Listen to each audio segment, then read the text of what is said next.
Okay, I'm going to see if I can quickly give a response here. Skeptical Heretic has just posted a video called Professor Anton, What Are You Looking For?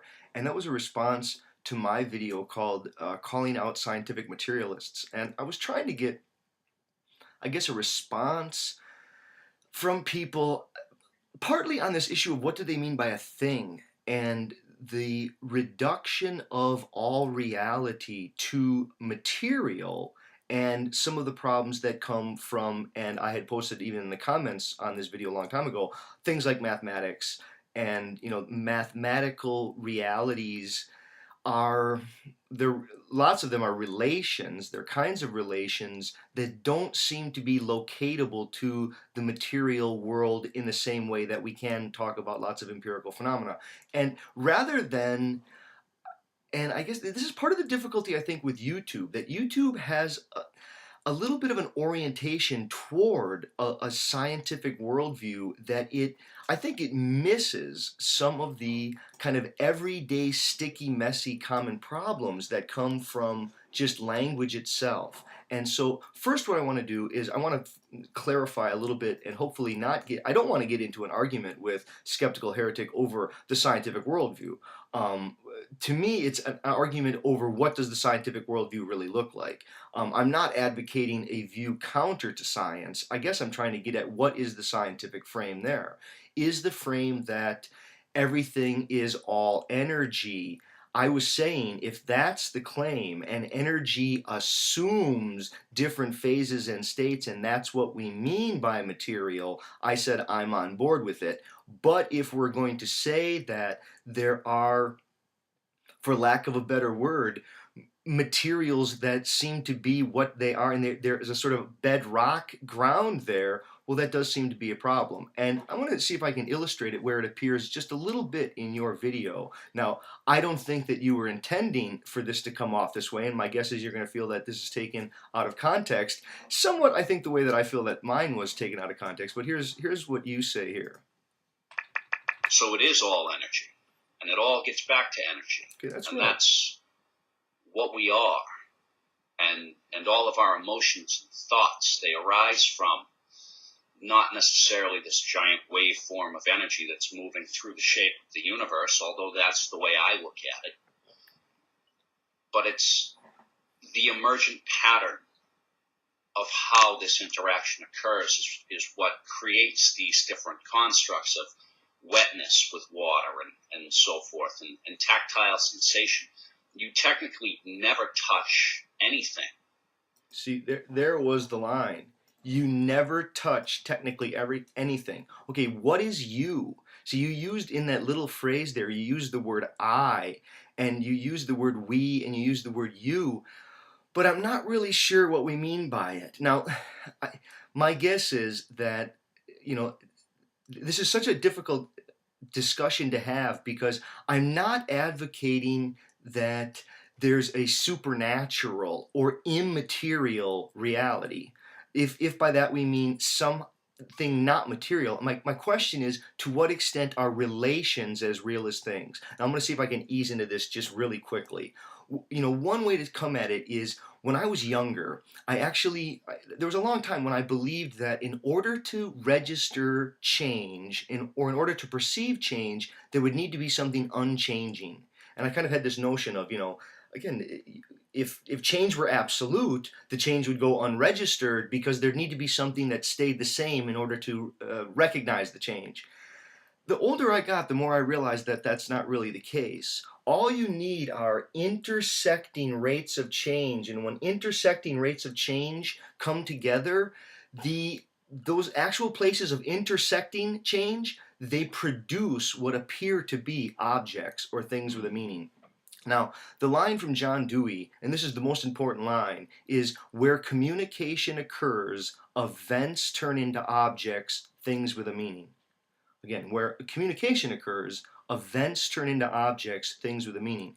I think the more overarching point would be the world around us is an ongoing eventing, and it's lots of eventing on many different levels, and those eventings can be intersected with another kind of eventing, language. So language is a kind of eventing. Language is a kind of rate of change. The world itself is an ongoing rate of change. The intersection of those two rates of change produces what we can deal with as objects in the world. Now, I began with this issue of mathematics. Part of the reason is that you can't count what doesn't have a boundary. Now, maybe we could haggle about that. I would say you can't count what doesn't have a boundary. And so, in order to make the world a kind of rational, reasonable place for us to get some kind of meaningful handle on it, we have transformed endless, ongoing flows of what are events into kinds of objects that can be reasoned with because we can subject them to quantifying logics. Again, because we introduce discrete boundaries where there's ongoing events. And let me see if I can give some examples of that. Take a date or a marriage. How about a divorce? How about an argument? How about a dispute or a compliment? Take any meaningful action within a sporting event, and there'll be some thing there that can be counted, and this is a meaningful part of people's lives. It could be a touchdown or a field goal or a kick. Those aren't really things. They're not really objects. They're ongoing events that have been registered and treated as objects because language can transform those events into objects.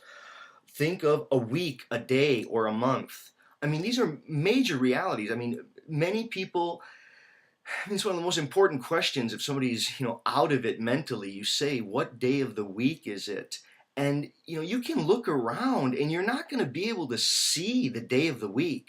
I mean, the day of the week is a kind of reality that's immaterial. It's an agreed upon language structure, right? I mean, we sort of fall into agreement around the globe, around dates, and all of these are constructs of intersecting rates of change. For me, it's a larger question that I was trying to raise. So I'm certainly not trying to speak against science. I'm trying to get some scientists into the what is language and how does language play a role in creating what we call objects and things.